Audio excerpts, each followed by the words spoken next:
दिलबा में धक्का लागेला भारी, सावन के रौरा हवा मन करेला अधिकारी।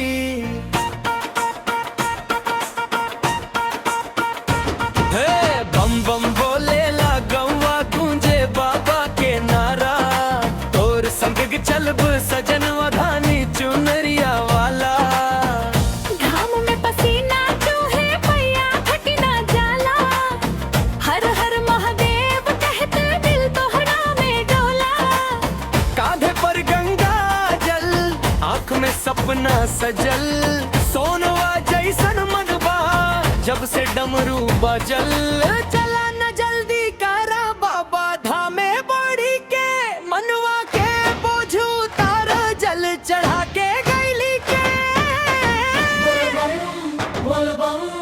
कांवड़िया के भिरबा बोल बम बोल बम, बाबा मिले दिलबा।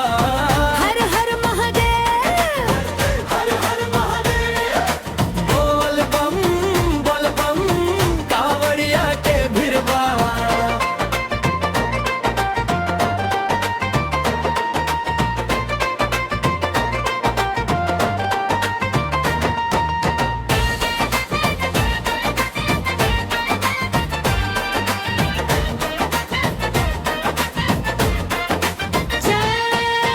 जोगी जैसन रास्ता बा फिर भी हंस के जाए, तोर संग में लागे सावन के गीत सुनाए।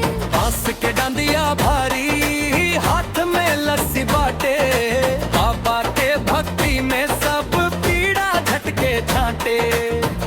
भोर भइल ता मंदिर फूलन से महकला, तोर नाम जप जपी मनवा सहज संभर जाला। सूतल दुखवा जागे ना, आशीष जब मिल जाला, कावड़ उठवाले जैसे भाग्य बदली के जाला। हे बाबा दया करा, हे बाबा दया करा, कष्ट सब हारी ले वाला, मामरा तेरा ही जाए। बोल बम कांवड़िया के भिरबा।